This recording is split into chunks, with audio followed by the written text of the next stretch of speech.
অনেক কটা আলু আছে ছোট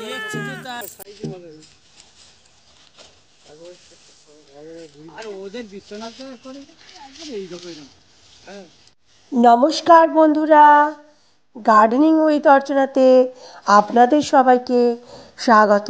বন্ধুরা, আজকে যে বিষয়টি নিয়ে এসেছি সেটাও আমাদের একটি মাঠেরই ভিডিও, যেটা আমাদের শ্বশুরবাড়িতে আমরা ফলিয়েছি নিজেদের ঘরে খাবার জন্য। সেটা হচ্ছে আলু। আর কিছুদিন আগে দেখতেই তো পাচ্ছেন লকডাউনে আলুর কত দাম গেল বন্ধুরা। সেই আলু আমরা বসিয়েছিলাম, যেহেতু আলুর এত দাম গেছে আমরা আলু বসিয়েছিলাম। আমরা এই 2 বছর ধরেই এই আমাদের নিজেদের বাড়িতে খাবার মতন আলুটুকু আমরা জমিতে করে নিচ্ছি। তো সেই পোখরাজ আলু নিয়ে আজকে আমি আপনাদের সঙ্গে কিছু কথা শেয়ার করব। আপনারা আমার সঙ্গে থাকুন এবং ভিডিওটি পুরোটা একটু দেখুন। ভিউয়ার্স, দেখুন আমি আমার জমিতে এসেছি।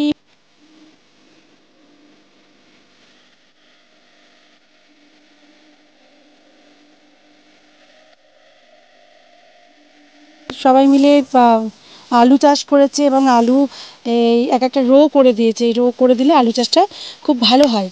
আর এখন তো আলু গাছ, এই যে দেখছেন বন্ধুরা, আলু গাছ এখন শুকিয়ে যাচ্ছে। দেখুন আলু গাছ শুকিয়ে গেছে, এখন আলু তলায় মোটামুটি কমপ্লিট হয়ে গেছে।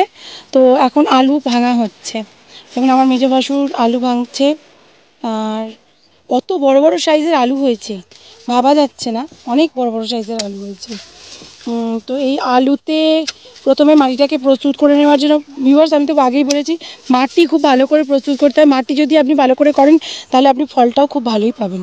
তো মাটিতে মেজদা, আপনি মাটিতে কি মিশিয়েছেন একটু বলে দিন তো।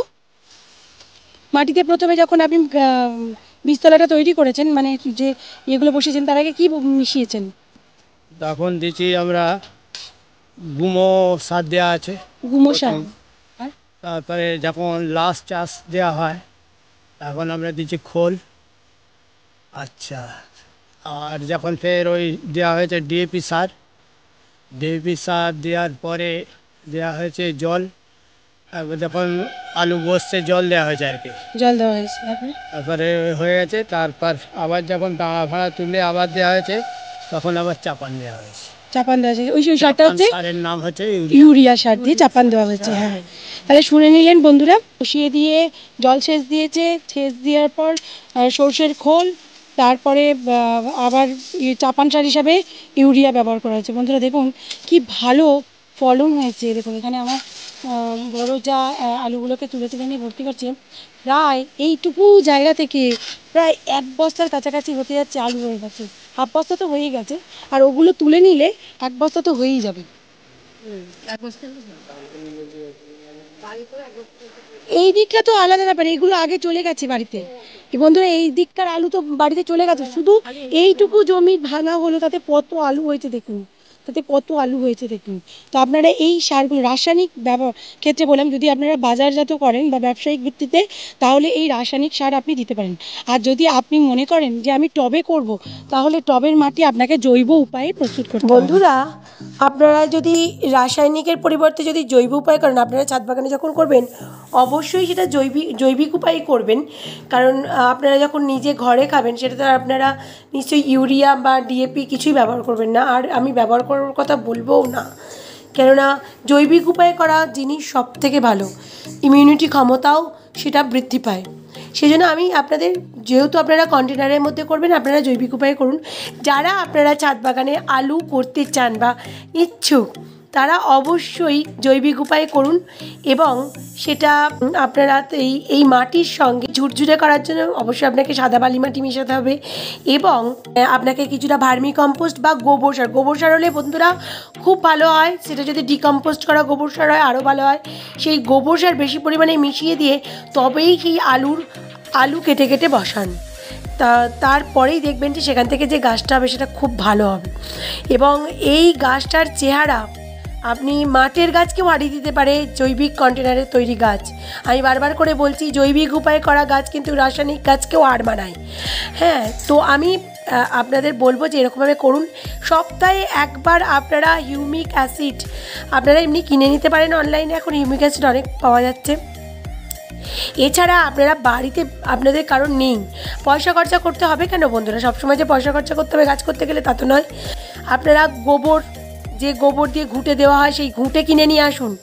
10 টাকার পাওয়া যায়, 5 টাকার পাওয়া যায়, সেই ঘুঁটে কিনে নিয়ে এসে আপনারা একটা বালতি বা কন্টেনারের মধ্যে সেটাকে ভিজিয়ে রাখুন। 2 দিন ভিজিয়ে রাখুন বন্ধুরা। 2-3 দিন বাদে সেই জলটা দেখবেন কালচে ধরনের হয়ে গেছে। সেই জলটাকে একটা মগে করে তুলে নিয়ে আরও তার সাথে 2 লিটার জল মিশিয়ে সেটা আপনি গাছে অ্যাপ্লাই করুন। দেখুন তো বন্ধুরা, ঘুঁটের গরুর যে এই যে বর্জ্য, সেটা কোনো কিছু ফেলা যায় না। আপনি এই যে ঘুঁটেটা রইলো, আপনি এই জলটা তো ইউজ করে দিলেন গাছে, এই ঘুঁটেটা রইলো, এই ঘুঁটেটাকে আপনি শুকিয়েও নিতে পারেন। আবার এই ভিজে ঘুঁটেটাকে আপনি হালতো করে ভেঙে নিয়ে আর একবার আপনি হিউমিক অ্যাসিড তৈরি করে দিতে পারেন। বাদবাকি বর্জ্যটা আপনি গাছের গোড়াতেও দিতে পারেন, কোনো ক্ষতি করবে না। মাটির সাথে মিশিয়ে দিলে, আপনি মাটির সাথে গুঁড়ো করে মিশিয়ে শুকিয়ে আবার করে দিন না, সেই একই কাজ দেবে।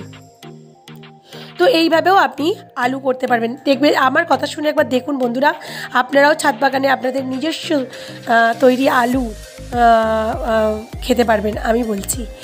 এছাড়া সর্ষের খোল তো আছেই বন্ধুরা, সর্ষের খোলের জল পাতলা করে আপনারা অবশ্যই অ্যাপ্লাই করবেন। বন্ধুরা, আলু জমি থেকে শুরু করে প্রত্যেকটা জমিতেই কিন্তু কীটনাশক এবং ছত্রাকনাশকের প্রয়োগ দেখা যায়। সেরকমই কিছু আলুতে তো বেশি করে ছত্রাক লাগে। প্রথম থেকে যদি বীজবাহিত যদি রোগ আপনার আলুতে চলে আসে, তাহলে কিন্তু সেটা এই সমস্যার সমাধান কেউ করতে পারবে না। তা আপনারা যে কোনো ওষুধই দিন না কেন, সেই বীজবাহিত রোগটির সমাধান কিন্তু করা যায় না। এছাড়া যদি আলুতে বীজবাহিত সেই সমস্যার সমাধান না হয়ে থাকে, রোগের সৃষ্টি হয়ে না থাকে, তাহলে সেই রোগগুলোকে দূর করবার জন্য আপনি অবশ্যই বাইরে থেকে কোনো ছত্রাকনাশক বা পেস্টিসাইড ইউজ করে দেখতে পারেন। আমাদের মানে এই যে আলুটা চাষ করা হচ্ছে পোকরাজ আলু, এটা যেহেতু 90 থেকে 95 দিনের মধ্যে কমপ্লিট হয়ে যায় এবং খুব তাড়াতাড়ি পোকরাজ আলু খুব তাড়াতাড়ি ফলন দিয়ে দেয়, বেশি ফলন দেয়, প্লাস অল্প দিনের মধ্যেই উঠে যায় বলে এই আলুতে কিন্তু ছত্রাক খুব তাড়াতাড়ি লাগে। এবং এটা যেহেতু আমাদের শীতকালের বেশ ঠান্ডার মধ্যে এই আলুটা ভালোভাবে হয়, সেই জন্য এই কম উষ্ণতাতে কিন্তু প্রচুর পোকার আক্রমণ ঘটে। যেমন হচ্ছে ল্যাদা পোকা, জাপ পোকা, চষি পোকা, হ্যাঁ, আবার সাদামাছি, হ্যাঁ, বিভিন্ন ধরনের পোকার আক্রমণ ঘটে থাকে। তো এই পোকাগুলো থেকে আপনাকে নিস্তার পেতে অবশ্যই কিছু পেস্টিসাইড ইউজ করতে হবে। তো আমরা এখানে একতারা ইউজ করেছিলাম বন্ধুরা। এছাড়া একটি ভালো ফাঙ্গিসাইড কাম পেস্টিসাইড হিসাবে আমরা অ্যান্ট্রাকল ইউজ করেছিলাম। এতে আমাদের যে কিছু আলুর যে এই জড়তা থাকে, মানে পাতা যে গুটিয়ে যায়, সেই গোটানোটা কিন্তু এখানে হয়নি। দেখুন আমাদের গাছগুলো দেখেই বুঝতে পারবেন, এবং গাছগুলোতে বেশ পুরুষ্ট হয়েছে এবং ভালো হয়েছে। এছাড়া আমরা এই আমাদের আলু জমিতে 2 বার জলসেচ দেওয়ার 2 বার জলসেচের পর দুবার আমরা মিরাকুলান ইউজ করেছি, যার ফলে পোকরাজ আলুটা খুব বেশি পরিমাণে হয়েছে। আর এবছর তো আপনারা দেখতেই পাচ্ছেন আলুর ফলন কিন্তু অত্যধিক, তাই আলুর দামটাও কমে যাচ্ছে আস্তে আস্তে। তো আগে প্রচণ্ড হয়ে গেছিলো, এখন কিন্তু আলুর দাম প্রচণ্ড কমে যাচ্ছে। তো এটাই একটা আলু চাষের খুব ভালো জিনিস। আপনি এইভাবে যদি আলু করেন, তো আপনি ল্যাদা পোকা, চষি পোকা, সমস্ত পোকার হাত থেকে আপনার রক্ষা পাবেন। এছাড়া একটা পোকা আছে, যে পোকা ঘুরঘুরের আক্রমণ হয়, আপনি যখন জলসেচ করবেন তো ঘুরঘুরেগুলো চলে যায়। এছাড়া আলু অনেক সময় দাঁড়ার ওপরে উঠে পড়ে, অর্থাৎ জমিটার থেকে বেরিয়ে চলে আসে, সেই আলুটা সবুজ বর্ণ ধারণ করে। বন্ধুরা, আপনারা জানেন এই সবুজ আলু খুব মারাত্মক শরীরের পক্ষে, কারণ এর মধ্যে যে বিষক্রিয়াটা থাকে সেটা শরীরের পক্ষে ক্ষতিকারক। তো অনেকে সবুজ আলু বাদ দেন, এইটাই হচ্ছে তার সায়েন্টিফিক কারণ, যে সবুজ আলুর মধ্যে অনেক কিন্তু বিষ ওখানে থাকে। তো সবুজ আলু ওই জন্য অনেকে খেতে চান না, ডাক্তাররাও বারণ করেন। এতে আপনার নার্ভের প্রবলেম হতে পারে, বিভিন্ন ধরনের শারীরিক সমস্যা হতে পারে। তো আমি বলবো যে আপনাদের এই যে আলুগুলো যখন দেখা যাচ্ছে সূর্যের আলোক পাচ্ছে, সেই সময় আপনারা আলুগুলোকে ঢেকে দিন, মাটি দিয়ে আলুগুলোকে ঢেকে দিন, একদম সূর্যের আলো পেতে দেবেন না। তো আপনাদের এই আলু চাষের এই ছোটো ছোটো যদি আপনারা টিপসগুলো ফলো করেন বা মেনটেন করেন, তাহলে আপনারা খুব সহজেই আলু চাষ করতে পারবেন। বন্ধুরা, আমার এই টিপসগুলো যদি আপনাদের ভালো লেগে থাকে, তাহলে বন্ধুরা প্লিজ আমার চ্যানেলটিকে লাইক, সাবস্ক্রাইব এবং অবশ্যই কমেন্ট করুন আমাকে যে আপনাদের কেমন লাগলো ভিডিওটি। আর বন্ধুরা, আপনি যদি আমার চ্যানেলে নতুন হয়ে থাকেন, তাহলে প্লিজ প্লিজ প্লিজ আমার চ্যানেলটিকে সাবস্ক্রাইব করুন এবং পাশে থাকা বেল আইকনটি অবশ্যই ক্লিক করবেন। আর বন্ধুরা, আমার সঙ্গে থাকুন। আর ভালো থাকবেন, সুস্থ থাকবেন। বাই।